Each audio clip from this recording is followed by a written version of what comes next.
Good day. Yesterday was one of the most dangerous days in the period of the Ukraine conflict. I should also add that in information terms, I personally found it one of the most chaotic. So much was happening in so many different places, and there were so many different accounts from so many different people about what was going on, that it was extremely difficult to make sense of events. But anyway, hours have passed.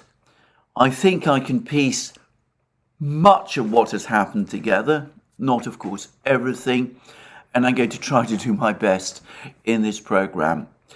I would also like to say that there are two important articles that I want to talk about later in this program. One, a very important article by Ray McGovern about the inherent dangers in the situation, dangers that transcend the issue of NATO extension. And the second, an article by John Helmer about an institution in Britain that perhaps, well, it's not of the same momentous significance, but it's one that I personally care about.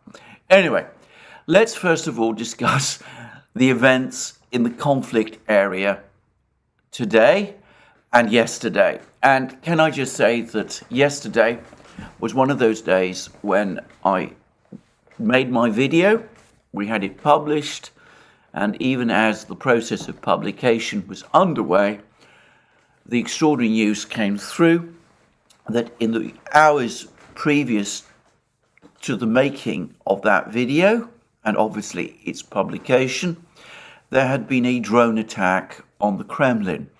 And in fact, we've had pictures of this drone, of certainly one of those drones, hitting the dome of the Senate building in the Kremlin. This is the building in which Vladimir Putin has his office. And for the record, by the way, and as Putin has himself confirmed, it is the same room. He has his office in the same big room in the Senate building that once was used by Joseph Stalin as his office long ago. By the way, Boris Yeltsin also used it as well. And Putin also has an apartment in the Kremlin, and I suspect it is in the Senate building as well, the Senate Palace as well. So this is a building which is associated with Putin, obviously, but it is also a building of enormous significance for Russians. It's the building where, as I said, former Soviet leaders, Stalin, Lenin, by the way, also, they occupied it, they worked from there. The Soviet government for many years worked from the Senate building. And anyway, one way or the other, it is a building associated in Russian minds, more than perhaps any other single building in the Kremlin, with their government. And to get some understanding of its significance, perhaps it's the building which most closely approximates for Russians, not obviously exactly approximates, to the White House in Washington, D.C. I would add that, like the White House, this building also has a flagpole, and the Russian flag flies over it, and it is where the Russian flag appears over the Kremlin, and before that, the Soviet flag as well.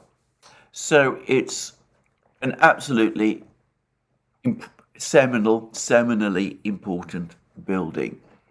Now, first of all, who carried out this drone attack? And secondly, what was its purpose? Now, let's deal with the second question first. The Russian authorities are saying that it was an attempted assassination of Vladimir Putin. And it might have been. As I said, he works in the Senate building, and he perhaps from time to time sleeps there also. He was not, as it happens, in the Senate building when the drones struck the building, and it's possible that the people who launched those drones, we'll come to who they were shortly, the people who launched those drones didn't realize that. Putin actually conducts his work from various buildings in and around Moscow. Much of his work he carries out from his residence, which is more than just a residence actually. It's a big governmental plus residence complex in a place called Novo-Ogaryovo on the outskirts of Moscow. It's sort of countryside. That's, by the way, also very characteristic of Russian leaders. They often work away from the Kremlin. But anyway, Putin much of the time is there. But as it happens, when this particular attack on the Kremlin took place, he was away. I believe, and I understand that he was actually in St. Petersburg.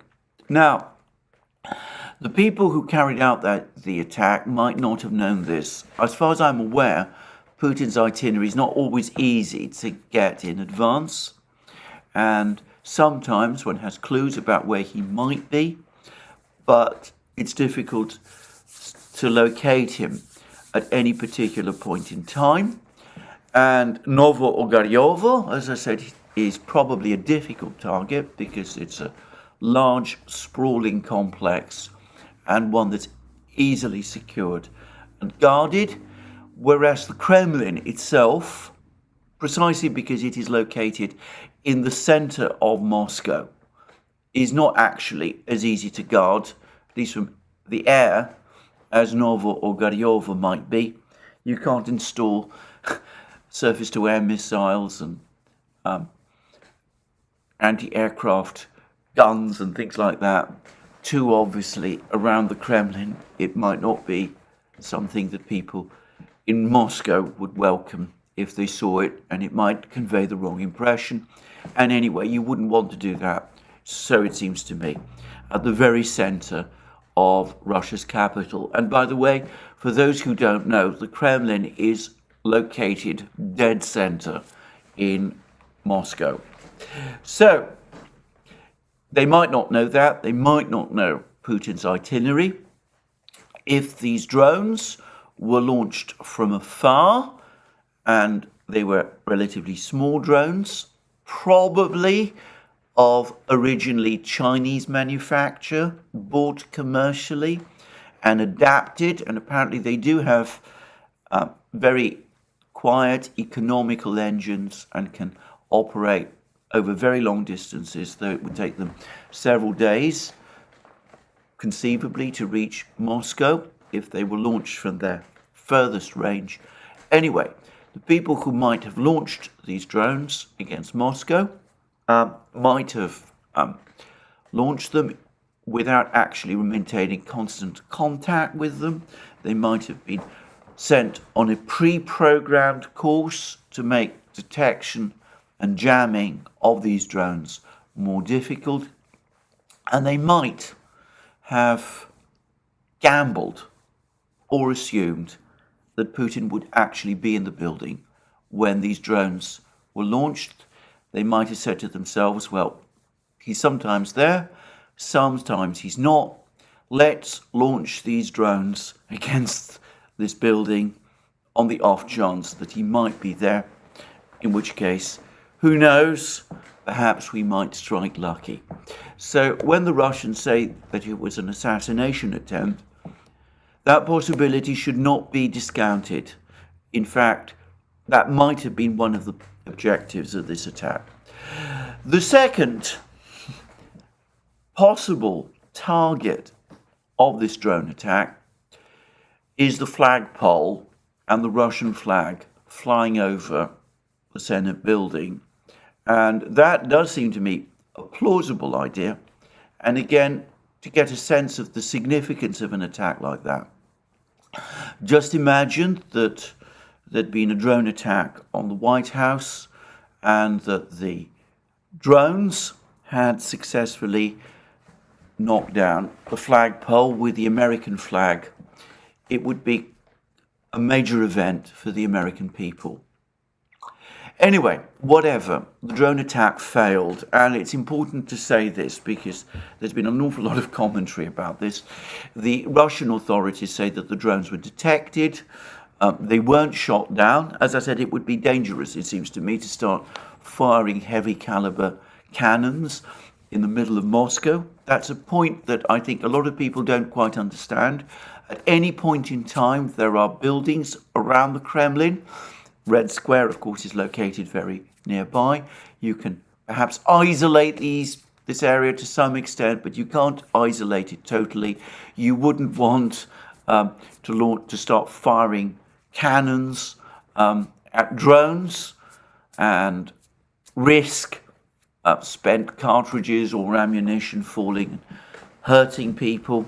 So anyway, the drones were detected, electronic jamming devices were operated, and the drone attack, whatever it was intended to do, failed.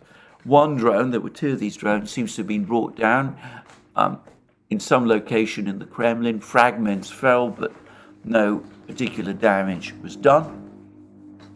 The other drone was brought down on the roof of the Senate building. It fell on the dome of the Senate building. It didn't reach the flagpole, which might very well, as I said, have been the intended target.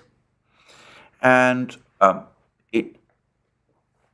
was a minor explosion and a brief fire, but photographs have shown that the damage to the dome of this building is superficial. I mean, it can be probably repaired very quickly. So this was not a successful attack, and I think this is an important point to make. Now, many people say, how did these drones get through? We're talking about small commercial drones. There are hundreds of drones flying over Moscow and other parts of Russia on any particular day. Tracking every single drone cannot be an easy task, to put it mildly. We're not talking about these larger Strij jet-powered drones, nothing like that. This is a difficult target to identify and to bring down. The point is that the Kremlin's defenses actually worked, and people who are making comparisons with the Matthias Rust affair back in, I think it was 1985, when a young German got onto a light plane and flew his aircraft all the way from Germany to Moscow and landed on Red Square, penetrating the Soviet defense system.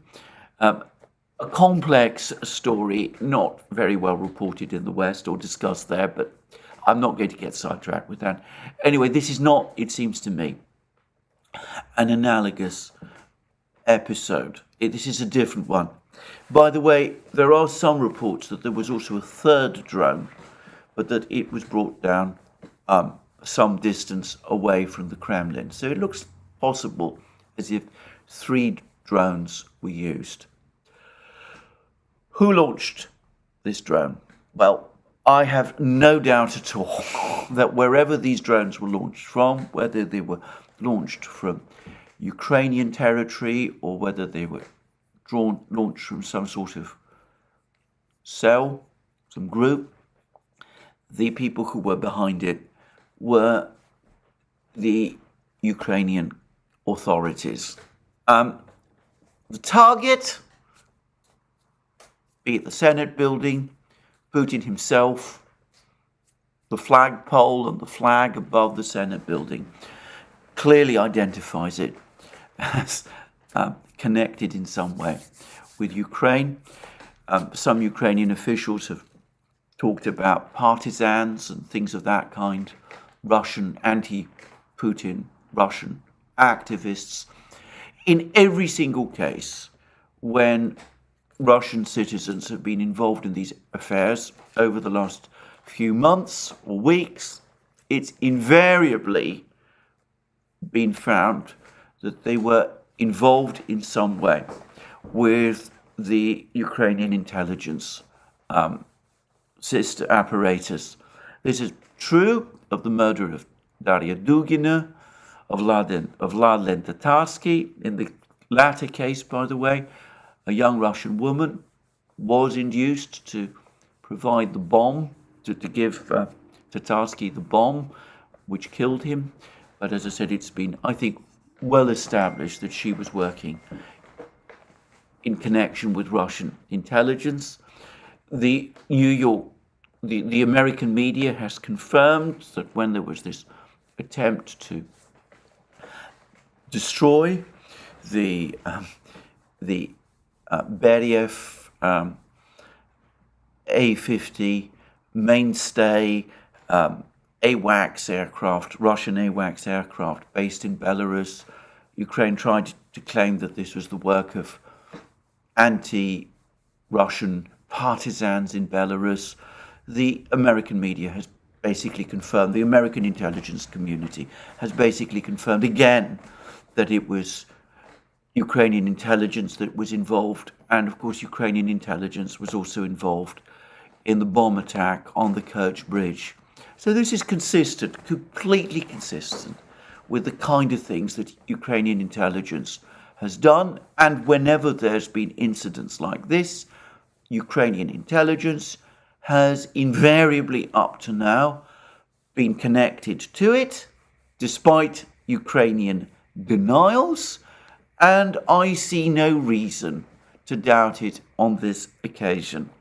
Now, saying that, of course, some people in the West don't want to acknowledge this, and there's been a multiplicity of reports in the Western media which have taken the routine Ukrainian denials on trust. Some of these reports have been really very, very strange and very bizarre. And I'm just going to give one example, which is an article in the Daily Telegraph which appeared yesterday, written by one of the Telegraph's editors, Dominic Nichols. I've quoted some of his pieces before. Anyway, this is the title: "Fake or not, the Kremlin attack is extremely humiliating for Putin." So, note the extraordinary disjunction here. On the one hand, you can't straightforwardly say that it was the Ukrainians who did this thing, because they're denying it, and we have to stick with what the Ukrainians say and assume the sincerity of their denials. So if it wasn't the Ukrainians, then this must have been a fake attack. But either way, it humiliated Putin. So if we take this headline seriously, then Mr. Nichols and the Telegraph apparently presume that there is a possibility, perhaps a strong possibility, that the Russians methodically, systematically, and with malice aforethought, presumably, faked an attack on the Kremlin in order to humiliate themselves. Now, I have to say, I find that sort of reasoning so absurd, I'm not going to waste time on it. So, what does this episode tell us? It tells us, again, that some people in Ukraine continue to be committed to sort of James Bond operations, only these are the kind of operations which James Bond, the fictional James Bond, probably would not have engaged in, because they have very much the smack of outright terrorism about them. And I have to say, this operation, as far as I am concerned, is no different. Now, it didn't injure or hurt Putin. It did, as I say, superficial damage to the Kremlin, to the Senate building. It did not bring down the flagpole. It was, in other words, a failure. And this has been consistent with all of these other little drone attacks that Ukraine has been carrying out over the last couple of days, the last week or so. Even as Russia has been pummeling Ukraine with massive drone attacks. There was a very big Uranium-2 drone attack on Odessa yesterday, for example. There's been drone and missile strikes all over Ukraine continuously, all the time, over the last few days, destroying Ukrainian positions, buildings, assembly points. We'll come to all of that shortly. Even as all of that has been going on, Ukraine has been trying to respond with these little pinprick attacks across Russia. So we've had 2 train derailments, which have no military significance. We've had attacks on 2 large oil depots, one in the Taman Peninsula. I discussed that yesterday. There was another one that also has taken place. It too was quickly contained. These are pinprick attacks. They have no significance. They're not having any material effect on the course of the war. But if only for optics, you need to attack a big visible target. So you attack the Kremlin. And perhaps you hope that Putin will be there and your drones will somehow get through and he might be injured or killed. And or perhaps you also hope that if you can't achieve that, you might at least knock the Russian flag down. But in military terms, these attacks are trivial. Now, what about their psychological effect? I'm going to say straight away that I think people are overestimating it. There are some Russians who are indeed extremely angry about this. They've been talking about the terroristic nature of this operation. And of course, the Russian government itself has been busy playing up the story that this was an assassination attempt on Putin personally. As I said, that might have been what the people who launched this attack were hoping for, but if it was an assassination attempt, it wasn't really executed very well, and it was always likely, to put it mildly, that it was going to fail, and in the event, it failed totally. But, and this is the point people don't perhaps quite get at the moment, it suits the Russian authorities to play this up and to play up this entire incident, because there is no doubt at all that on the part of some officials in the United States, this has been an extremely embarrassing affair. From a US point of view, the assassination by Ukraine of the president of Russia would have been a catastrophe. It would have caused the war to spiral completely out of control in a most dangerous way. And of course, assassinations of foreign leaders is something that the United States regularly says that it opposes. Now, I say that the United States is not absolutely honest about this. At the time of the 2003 attack on Iraq, the United States launched what were called shock and awe attacks on various buildings in Baghdad, and it was clear, obvious to me, that they were trying to murder Saddam Hussein. And during the 2011 Libyan conflict, the United States, and not just the United States, the air forces of Britain and France were also quite obviously hunting Gaddafi. They were attacking all kinds of buildings where he was assumed to be located in a clear attempt to kill him.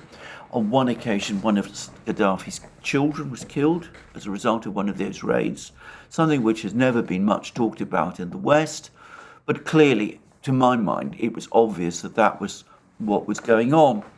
And to be frank, I got the sense that that was also partly what they were trying to do in 1999 during the bombing of Belgrade. I got the sense that they were also, to some extent at least, hunting the Yugoslav president of that time, Slobodan Milosevic. But the point about all of those operations is that they were deniable. You could deny with a certain measure of, well, plausibility that if Milosevic or Saddam Hussein or Gaddafi had indeed been killed over the course of these bombing raids, that was chance, that, they weren't specifically being targeted.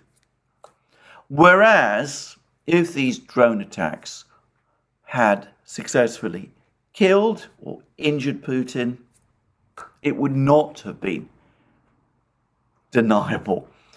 If you attack the Senate building where Putin, as I said, has his office and probably has an apartment, then you must know in advance that he's a potential target. So from the United States' point of view, this is a very embarrassing incident. If it had succeeded, the United States would have had to explain and justify its support for a government, the one in Ukraine, a regime, if you prefer, which does this sort of thing, which sets out to assassinate foreign leaders. And given that the United States routinely likes to pose as the great adversary of terrorism, that might have been a difficult thing for the United States to try to explain away. They're going to find it very difficult to explain this one away too. Now, there have been very few contacts indeed over the last few months between the Russians and the Americans, but I have no doubt at all that over the last couple of hours, the telephones have been active between the US and, at the very least, the embassy, the Russian embassy in Washington, and US officials have been assuring the Russians that the United States was not in any way implicated in this affair, and the US, somebody in the US also seems to have arranged for CNN to publish almost immediately an article saying that the United States had absolutely no advance notice of this attack and therefore was not implicated in it. And we've had previous articles appearing in the New York Times in which the United States has gone out of its way to distance itself from the various moves, actions that Ukraine has taken, the attack on the Kerch Bridge, the attack on the Saki airfield, the murder of Daria Dugina, those kind of things, and has made it clear that Ukraine keeps these sort of operations secret from the United States, and that the United States not only does not welcome these operations, but strongly disapproves of them. So we're going to be, I have no doubt that the US is going out of its way at the moment to deny any involvement. And of course, the Russians are not going to accept that. And already, I understand that the Russian ambassador, Anatoly Antonov, and I believe Dmitry Peskov, have said as much. They've said, we don't believe you. We cannot accept that you don't have that kind of control over your proxy. You know what the Ukrainians do. And you are failing to rein them in. And given that you are failing to rein them in, we have no reason to believe that you are not involved. And undoubtedly, that is what the Russians are saying to the Americans also in private. And of course, it is what the Russians will be communicating to everybody also around the world, to all the various governments and agencies that they interact with. And they'll be pointing out to leaders of many different countries that this is the kind of country that the United States has become. If you find yourself in conflict with them, well, they will look the other way if one of their proxies assassinates your leader, and who knows, they might have a hand in it themselves. And that, by the way, is a disastrous look. It is not a look that the United States would want for itself. Now, I said all of this. I am, of course, assuming that the United States was not involved in this affair, and that is very much my belief. I would say that though it is my belief, it is not my certain belief as it would once have been. We still have, for example, outstanding the issue of the attack on the Nord Stream pipelines. And Seymour Hersh has stood by his story that that attack was ordered by the White House, by the president himself, that there have been denials from the US government, but the only alternative story that's been circulated has been that very unconvincing one of the 6 guys and a boat and of a pro-Ukrainian group that was involved. If the United States is prepared to carry out that kind of attack on the Nord Stream pipelines, then I have to say that though I think that an attack on a world leader of a nuclear power, like President Putin, is still just beyond the range of that, it would be crossing of another big red line. I can't be absolutely certain that some of the people in the United States might not have been at least aware of what was happening and perhaps given the green light for it. I don't personally believe that, and I think if something like that did happen, I think that there would be many, many people indeed within the national security bureaucracy in the United States who would be absolutely furious if they found out about it and extremely concerned. And as I said, on balance, in fact, more so than just on balance, overall, I don't believe that it is the case. Having said that, finding out exactly what goes on between Washington and Kiev, what kind of ideas and thoughts are passed on, is something that only an impartial investigation would ever establish. And to be frank, I don't expect this to happen, either of this incident or of any other. Now, I'm going to just finish my discussion of this affair by saying that I have strong reasons to believe that Ukraine has made one previous attempt to assassinate Vladimir Putin, a much more serious attempt than this one, and it was made some years ago. I can't confirm that, and I'm not going to discuss that further, and I've not allowed it to form my views of this affair. The second is that a further reason, to my mind, to think that Ukraine was involved, in fact, I would say even the clinching reason, is that President Zelensky of Ukraine, who generally avoids travel outside Ukraine, found the occasion, somewhat unexpectedly, to travel to Finland on the very day when these 2 drones struck.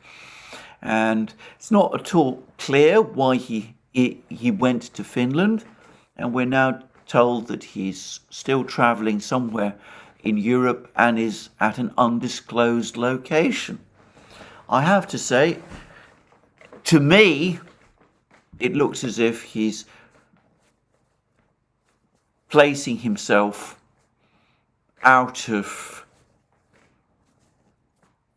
a location where he might conceivably be the target of a Russian retaliatory strike. And I suspect that that's all that is all about. And to my mind, if that is indeed the case, and that's I have to say, is how it looks to me, then that suggests to me that Zelensky, at the very least, had foreknowledge of this particular operation. Now, there's a lot of discussion about what the Russians are going to do. Peskov, Putin's spokesman, has said that Putin is completely calm and has taken this whole affair in his stride. And he does come across to me as that kind of a man, by the way. I think that the Russians will not let themselves be swept into taking action that might play against their interests. There will be, I suspect, some form of retaliation, but I doubt that it will be of a kind that will take the appearance of missile strikes on Ukrainian buildings in Kiev itself, for example. I don't think the Russians will want to use this incident in that way. As I said, from their point of view, this incident is actually a gift. Whatever effect it has on public opinion in Russia, and I doubt it will have that much. In fact, on balance, I think it will probably strengthen determination in Russia to see this war through. Internationally, it will play to Russia's advantage. And that's my considered view. So yes, probably there will be retaliation in time.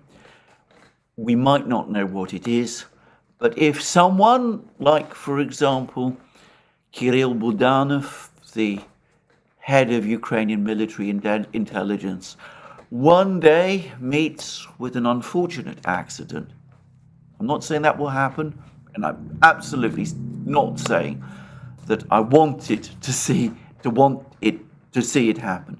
But if one day it does happen, I, for one, will not be surprised. Now, before I conclude this, I would make one very important point. Larry Johnson, at his wonderful website, Sonar 21, has made one very important observation. And, you know, he is a former US intelligence officer, so this is very much the sort of area of knowledge. He's made the point that one reason why the Russians anyway would be reluctant to launch strikes on government buildings in Kiev is that it's very likely that they have informers operating within the Ukrainian government and military.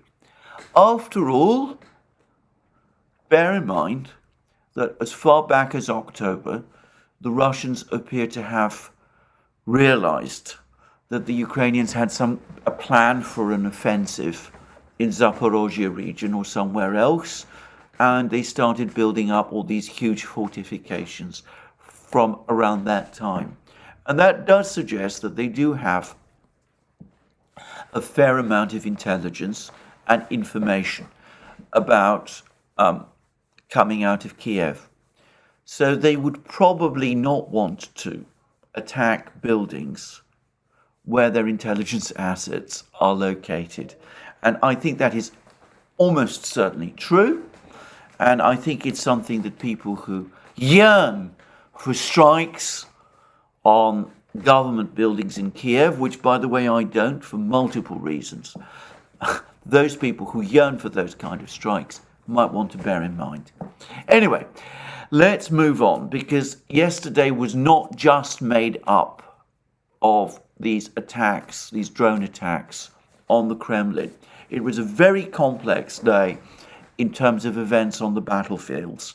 The first thing to say is that over the last couple of hours, there has been a major escalation in missile and bombing strikes and drone strikes by the Russians right across Ukraine. And there's been very heavy bombing raids, for example, by the Russians of Ukrainian military concentrations in Slavyansk, Kramatorsk, all those places in north-central Donbass. Some are assuming that these are attacks on Ukrainian formations that might be preparing for a counterattack against the Wagner group in Bakhmut. I'll come to that shortly. I think the best explanation of all of these attacks comes again from Larry Johnson, and he's suggested that, in fact, what's probably happened is that the Ukrainians, in preparation for their offensive, have now started to concentrate their troops in particular locations, and that this has made them an easy target or a tempting target for the Russians, and that is why the Russians are attacking these places. And it's difficult to keep up with the reports about what damage and buildings and troop concentrations have been attacked. There have been many, many of them from Russian sources. But the overall picture that I'm getting is of substantial attacks which are doing substantial damage and which, sad to say, are probably killing lots of people, including, of course, Ukrainian soldiers, primarily Ukrainian soldiers. And perhaps in conjunction with these attacks, which, as I said, are taking place all over Ukraine, the Russians have also released information about the fact that another bomb in their series of FAB bombs, the FAB 250, has also been adapted to become a precision-guided glide bomb, and the 250 kilo bombs are now also being deployed to the Russian Air Force in significant numbers. So over the last few weeks, we've seen Russian aircraft using guided 500 kilo glide bombs, and on a number of occasions, guided 1,500 kilo glide bombs. But they're also now going to start using, and apparently are already using, large numbers or increasing numbers of guided 250 kilo glide bombs. Now, the point about these 250 kilo glide bombs is that they're obviously smaller, but that means that an aircraft like, say, the Sukhoi 34 can carry many more of them. Then it can carry 500 kilo bombs and obviously 1,500 kilo bombs. And because they are lighter, they glide over further distances. So a aircraft like the Sukhoi 34 that launches a precision-guided glide bomb against a target can do so apparently 80 kilometers from the target, which is further than the 40 kilometers that is the case with a 500 kilo glide bomb. And that puts the aircraft out of reach of Ukrainian air defenses. Perhaps the S-300s could have been used to shoot down these aircraft once upon a time, but Ukraine has largely run out of those, and if it forward deploys its S-300 systems to the battlefronts, as we have seen, those S-300s become themselves immediate targets for attack by Lancet drones and other artillery and missile systems, and indeed bombs by the Russians. And Ukraine has already lost some of its few remaining S-300 assets in that kind of way. And of course, the Patriot system, which Ukraine wouldn't want to deploy, only has a range of 80 kilometers apparently at its furthest reach. So it'd be probably very difficult to use the Patriot to shoot down a Russian fighter bomber operating 80 kilometers away with a Patriot. Anyway, so the Russians, they have improved and enhanced their bombing capabilities, and they seem to be using those substantially. And as I said, it's perhaps not a coincidence that even as they're carrying out these bombing raids across Ukraine, they are publicizing the fact that they also now have 250 kilo guided glide bombs in their arsenal. And again, it is probably not a coincidence that the Russian Defense Ministry has also claimed for the first time that Russian air defenses have been able to intercept and shoot down a US JDAM glide bomb. Now, the United States has confirmed, the Ukrainians have confirmed, that Ukraine lacks the ability to shoot down Russian precision-guided glide bombs. The air defense systems that Ukraine has, its Soviet-era air defense missiles, and also the newer systems supplied by the West, lack the capability to shoot down Russian glide bombs. By contrast, the Russians have just claimed that they can shoot down the JDAM glide bombs that the Ukrainians, to a much lesser extent, are also trying to use.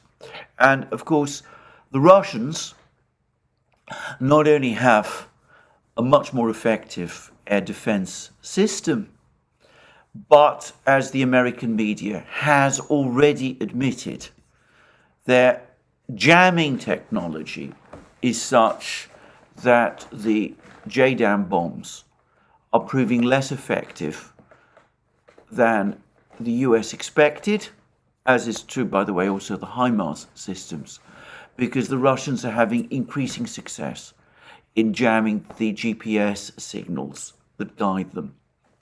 So the Russians are perhaps making these points that they can use precision-guided weapons increasingly to an extent, and including bombs, to an extent that Ukraine, for the moment, cannot do. So we have this huge missile air offensive taking place. Kiev is now under very significant attack, apparently. Though again, it's difficult to get an exact sense of what is going on. But the Russians have also said, and it's really all coming from the Russians, that the Ukrainians have been more active as well, that their shelling has becoming more intense, that they've been carrying out more attacks of various kinds.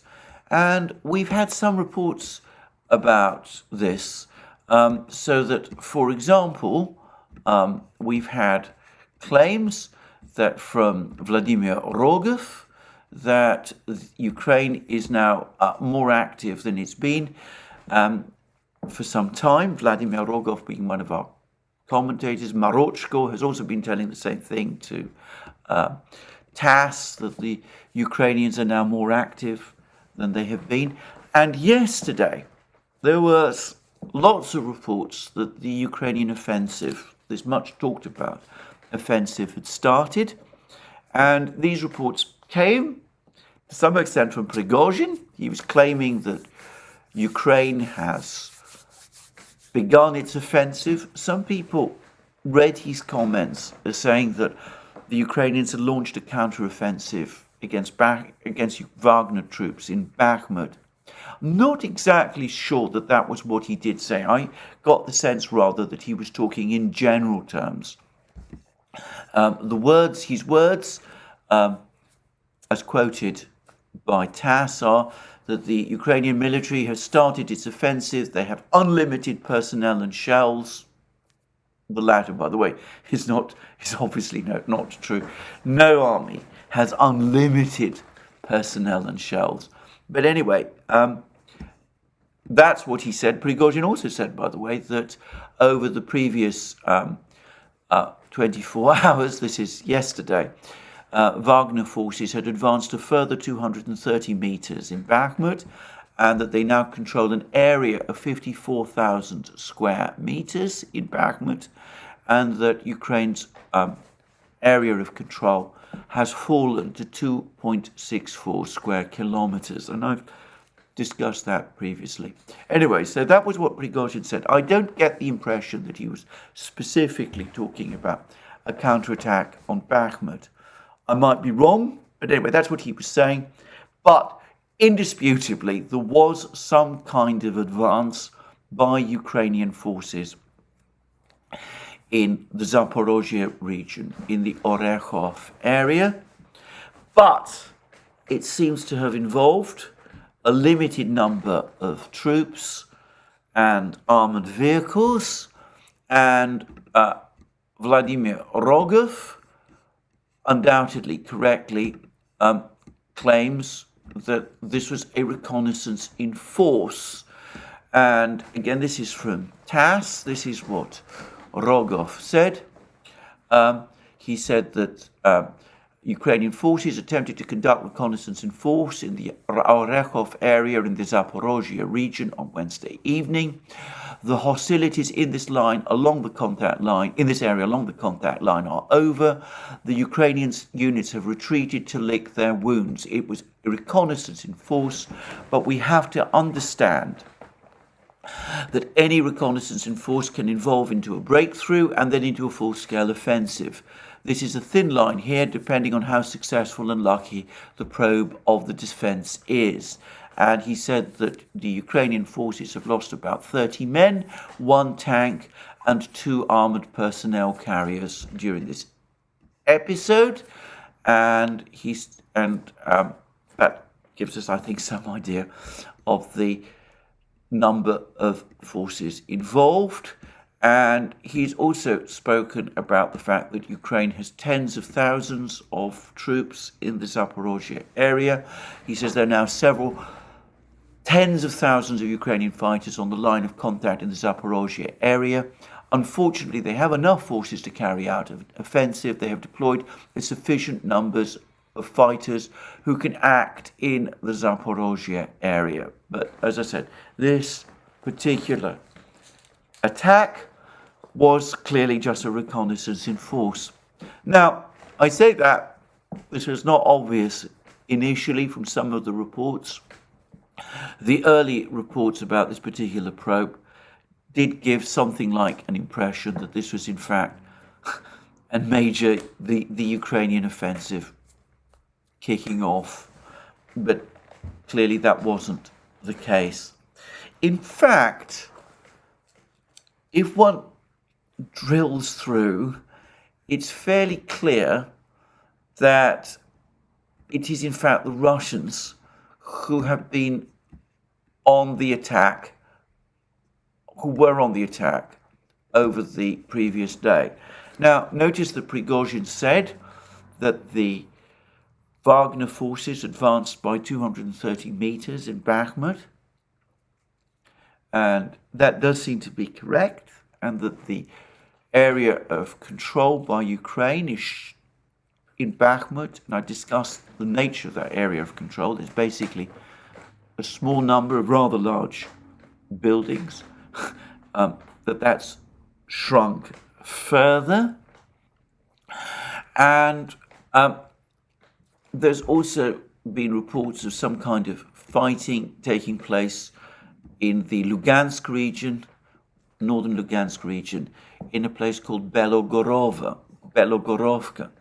Now, there were some claims, which seem to come from Ukrainian sources, that a group of Russian troops, about 100 of them, had become surrounded in that area. And this has now been denied by the Russians. A Russian commander, Apti Alaudinov, he's actually I should make it clear, an ethnic Chechen, and he is commander of the Akhmat Special Forces Unit and deputy commander of Russia's Second Army Corps. In other words, he is in fact a Chechen officer commanding a special forces unit made up of Chechen volunteers and the Second Army Corps, to my understanding, is basically the Lugansk militia. So this special forces unit is attached to the Lugansk militia. He said this: we have drawn in certain Ukrainian forces and material, and we are steadily engaged in annihilating them. This is in Belogorovka. What they are saying about having surrounded a group of 100 people from among the Russian troops is simply not true. There are fighters from the Akhmat Special Forces and the Second Army Corps over there who have been making consistent progress. We are actually on the territory of Belogorovka now. And Alaudinov also went on to say that his forces have successfully captured, or rather have broken into, an area of a sort of chalk factory, as far as I can understand, and that they continue to make progress in that area of this particular chalk factory in Belogorovka. In other words, that the Russians are advancing there. So in the middle of all the confusion and talk about potential Ukrainian offensives, be it in Bakhmut or in Lugansk region or in Zaporozhye, what we've actually got is an Ukrainian reconnaissance enforce type operation in Zaporozhye, which was thrown back apparently with the Ukrainians suffering some losses. Continuing Russian advances in Bakhmut, Russian advances in this area of Belogorovka, in the northern Lugansk, southern Kharkiv, Svatovo, Kremenaya region. And there's also been some reports that after throwing back this reconnaissance unit of the Ukrainians in the Orekhov area, the Russians themselves advanced there.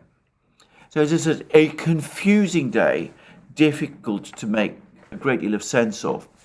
But one does get the sense, nonetheless, that the two militaries are starting to position themselves in advance of this Ukrainian offensive.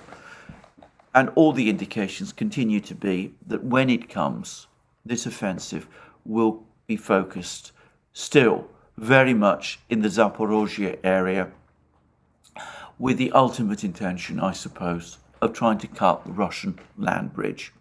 So anyway, that's the situation on the battlefields.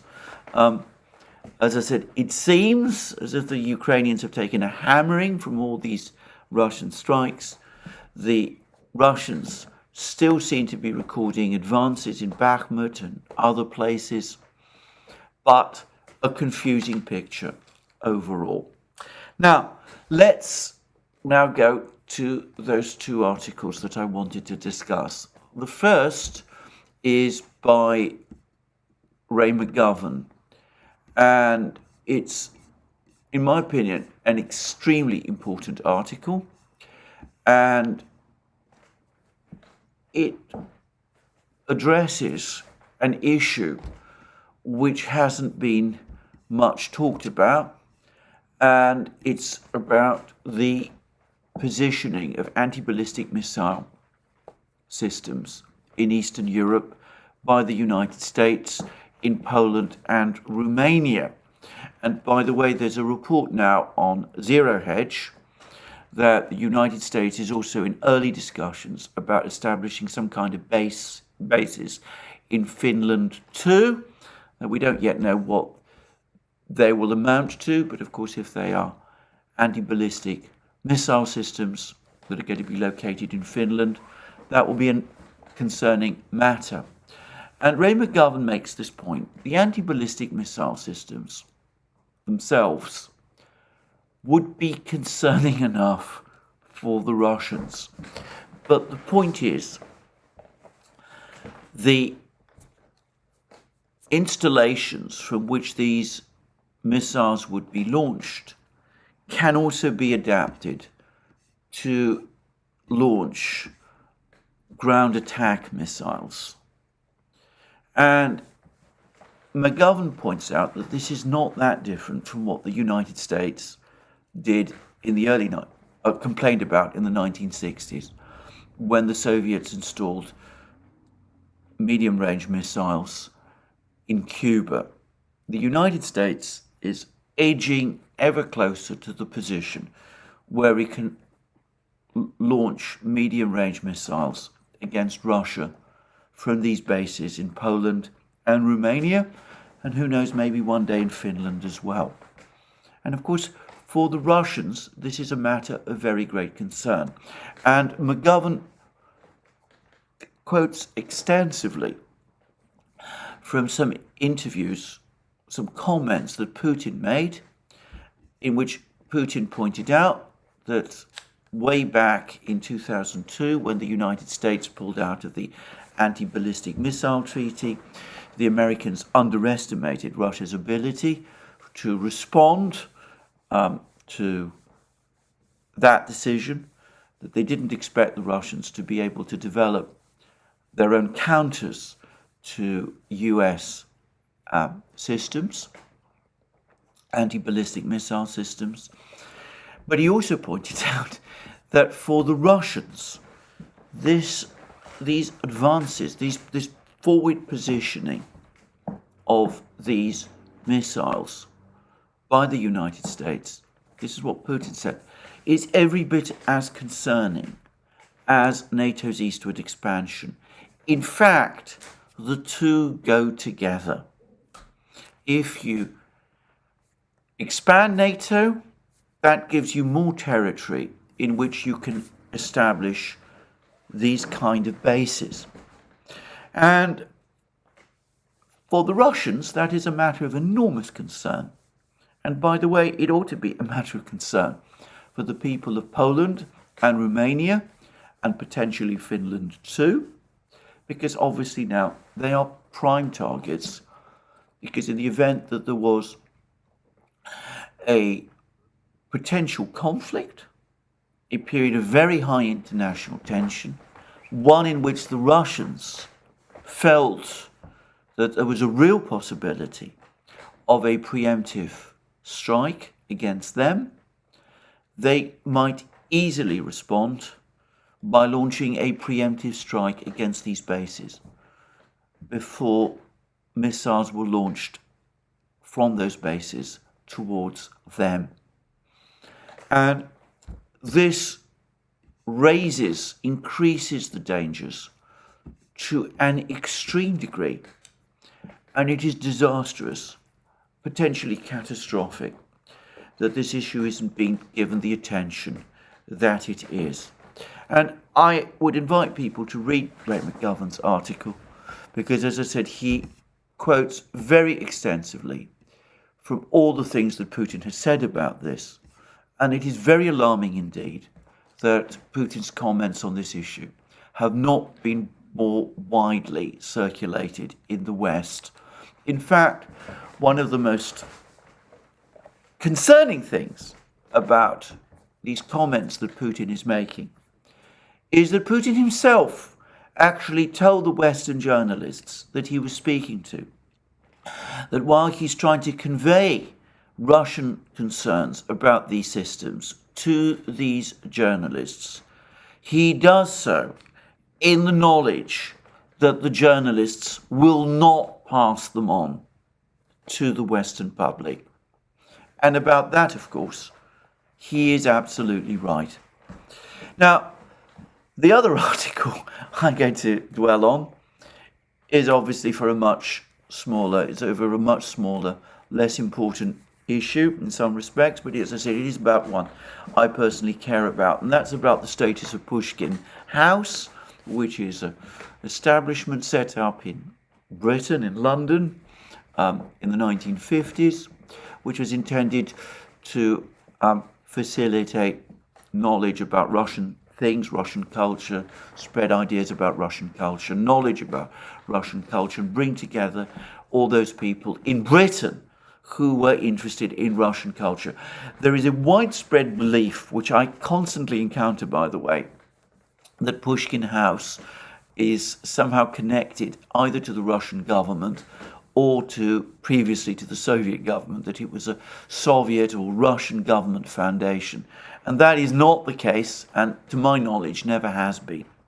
But anyway, it did actually at one time serve a good and worthwhile purpose. It doesn't do that any longer. Not only has Pushkin House converted from being a place where people who were interested in Russian culture and history and language and wanted to learn Russian could come, now it's become again very much a center for, shall we say, I will say propaganda or, critical of the Russian government. It takes an extreme pro-Ukrainian position. It seems to be primarily focused on running the same kind of campaign as the rest of the Western media does.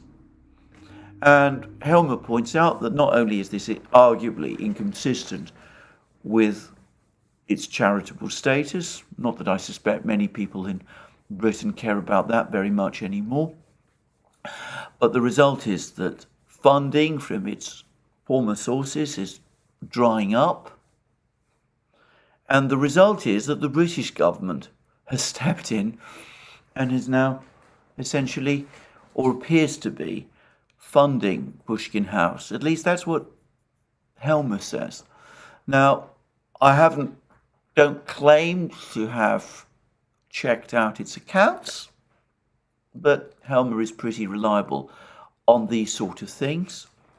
And it is very sad to me that one of those institutions, one of those few institutions which existed in Britain, which acted as a bridge of understanding between Britain and Russia, has been apparently appropriated in this way, apparently by those who don't want any kind of understanding, even of a cultural nature. Anyway, that's what I wanted to say on that topic. Obviously, McGovern's article is the more important one. It touches on a much more serious issue, but Helmer's does touch on a matter that is personally close to me.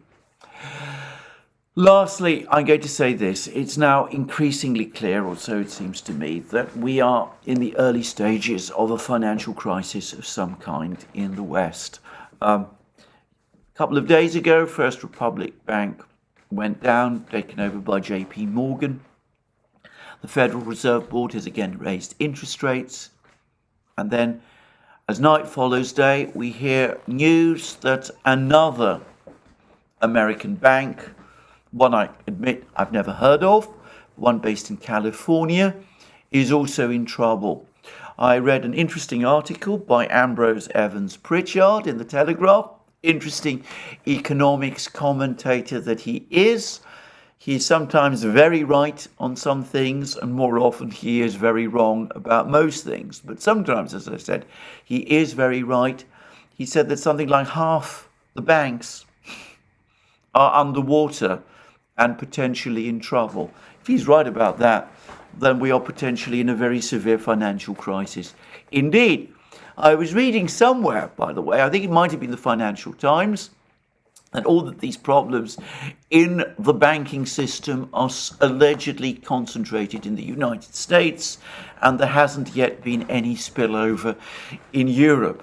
I find that comment baffling, given the recent collapse of Credit Suisse. But anyway, it does look as if things in the banking and financial system in the West are getting gradually worse. Now, again, I'm not going to pretend that I have all the information about this. There'll be many people who will assure us that they do, but I'm not one of those people. I don't know how bad this situation is, but it does look as if it's getting worse with every single week. And it is interesting that the Federal Reserve Board nonetheless still feels under a compulsion to go on increasing interest rates, even as money supply and liquidity choke up, and even as the problems in the financial system intensify. It also, I have to say, I find it very curious that even as all this is happening, we're going through another one of these melodramas in the United States about whether or not to raise the debt ceiling, something which every one of us knows that the United States, the Congress, is eventually going to agree to do. But anyway, there we are. So lots of problems building up in the financial system.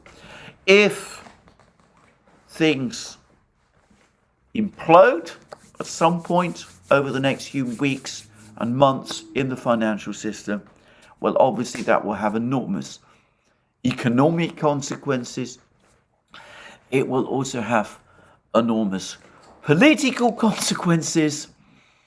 And amongst the people who will discover that will be the people in Ukraine, who will very quickly discover at that point that the Western public, at least, is no longer interested in them. But we're not there, quite there yet. We seem to be approaching that moment. There'll be more to say about it if and when it happens. But that's my program for today. As I said, a chaotic, complex day yesterday, a very dangerous day. People exploding drones on the Kremlin, extraordinarily reckless and dangerous thing to do. It shows how reckless and dangerous the Ukrainian government has become. And also, I have to say this, Ray McGovern's article also shows how reckless and dangerous US policy is becoming also. So, troubling, concerning times, but this is where I finish my video. So, just to remind you again, you can find all our programs on our various platforms: Locals, Rumble, BitChute, ODYSEE, Rockfin and Telegram. You can also support our work via Patreon and Subscribestar, links under this video. You can also check out our shop, or should check out our shop, buy yourself all the great things that you will find there: our magic mugs, our hats, our hoodies, our t-shirts, our sweatshirts, all those great things. And last but not least, if you've liked this video, please remember to tick the like button and to check your subscription to this channel. That's me for today. More from me soon.